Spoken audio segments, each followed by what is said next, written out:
Welcome back, adventure riders. In today's adventure motorcycle off-road riding tip, we're going to look at the 3 mistakes that new riders in the off-road world make all the time. We're going to break them down. They're very simple. They're also very simple to fix. So we're going to give you some drills, and then at the very end, we have a 4th bonus tip that will apply to all 3 of these riding techniques and will make you a lot more confident when you're riding off-road. Across all our adventure motorcycle classes, there are 3 mistakes that are very common that we see a lot of riders make that are really minor mistakes, but put together really lead to a much harder time for riders to ride some more challenging terrain, especially once we get into sand, especially once we get into rocks. So if you find yourself riding off-road and lacking a little bit of confidence, these 3 tips will definitely resonate with you.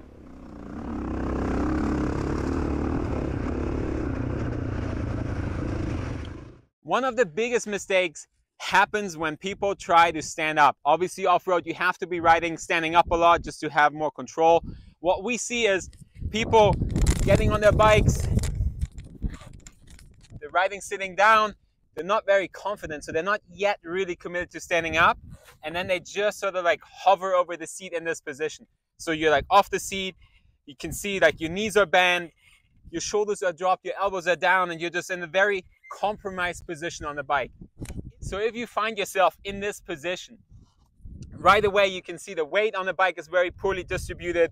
The bike's just gonna go all over the place, especially when you're riding softer terrain. So what you want to do is make sure that you turn your toes in, have good contact with your bike. So like lower leg, frame, all the way up to your seat. You want to make sure you have full contact there, and then when we come a little closer, if you look at my foot position right here, I'm riding on the balls of my feet, right? So this allows me to move my ankles, and there's no room between my toe here and the frame guard, okay? So that gap is fully closed. Now I have the bike tight here, and then when we're zooming out, now you will be able to see that position. So I have the bike nice and tight under control down low. Now my knees, I'm raising myself up, right? I'm straightening out my knees. I'm able to drop my heels. That brings my hips back now. So instead of being in this position, knees and hips forward, now my knees come back. Full contact with the bike. Hips travel back a little bit, and now I'm evenly distributed across the bike. You can see my shoulders are up. They're not rounded anymore. They're not down. Up. I have a wide frame from the front. So shoulders, elbows, I'm on top of the bars. Hips and butt go backwards to find some traction there, and then from here I can properly control the bike off-road. So this clip is a really good example. You can tell my feet are really close to the frame, I'm dropping my heels, and then we're riding really soft sandy terrain, so not a lot of traction, the bike's sinking in. If you look at my body, there's not a lot of movement. I'm flexible in my elbows, my chest is forward, but my hips and my knees don't really move around a lot, and the bike stays very stable.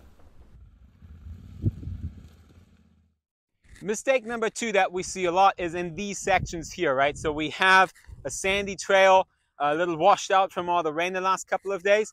So people are coming in, they have some momentum, they have a certain speed, and then they panic. They see a soft sand patch, they see any sort of like minor obstacle, and just shut off the throttle.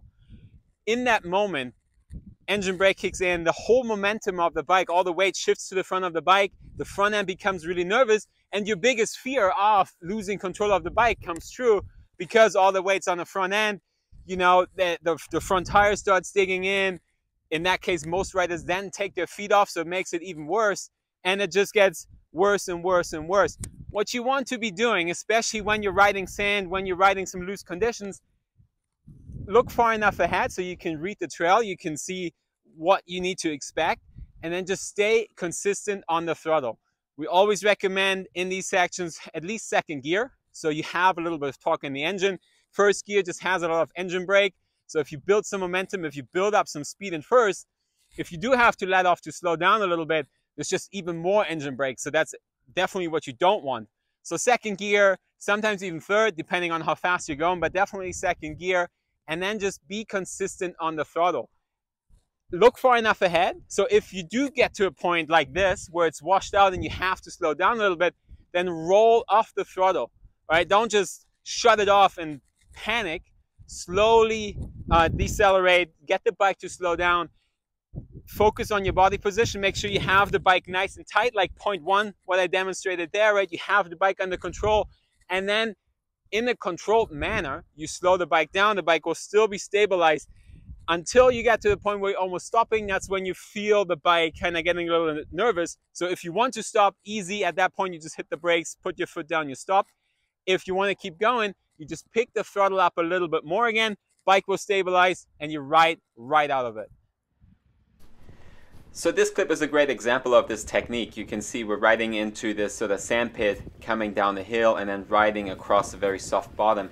Just consistent on the throttle. There's not a lot of on and off. It's just a little bit of throttle, nice and consistent, and the bike just tracks forward even on the bank back here. It keeps its balance without any big movements.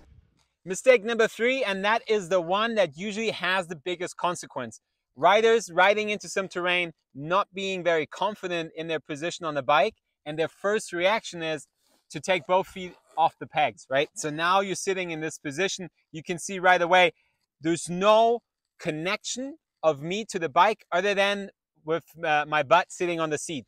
With that, I don't have any input, right? So now I'm controlling the bike really from the last point of contact at the handlebars, over 400 pounds, right? In this case, 450 plus pounds. I'm not gonna muscle this bike around. I don't give it any guidance. So now we have 450 pounds on the loose, just moving around with our legs spread out. That bike will just go wherever it wants. You want to make sure that, just like we explained in tip number 1, keep the bike nice and tight. Even when you're sitting down, right? Keep your feet on the pegs. Make sure you have good contact with your foot peg, solid pressure on your foot peg.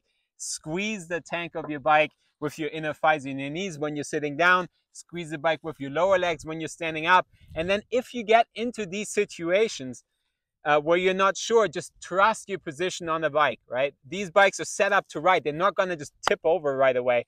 Read the terrain, trust your position, and then either you get on the throttle to build some momentum and ride the bike out, or you have to slow the bike down, come to a stop, reassess, and then slowly ride it out. But whatever you do, keep your feet on the pegs as long as you can for most of the time. That's where you have the most control. That's where you want to be. So bonus tip number 4, you can see the trail ahead of me. It's really rough, a big rain rut. And obviously in order to react to something like this, you have to look far enough ahead. And we see that all the time. Riders are just looking right in front of the bike, a couple feet in front of the bike. So when they come up to something like this, it's just panic mode, right? All of a sudden, like we talked about in tip number 2, they get off the throttle, they hit the brakes, their legs come off, and most likely you're going to go down because you give up all control of the bike. In order to be a confident rider off-road, you have to be able to get in these 3 positions that we just talked about, and then read the terrain. Look far enough ahead so you can way ahead of time be like, okay, I need to slow down, I need to use the brakes, I need to shift up, shift down, whatever may be coming your way, you need to be ready for it. This is it for today's adventure motorcycle off-road riding tip. Thank you guys very much for watching. Comment below on some of the other riding techniques that you're interested in, some of the stuff that we would like to see, and we will make a video. See you guys next week for the next riding tip.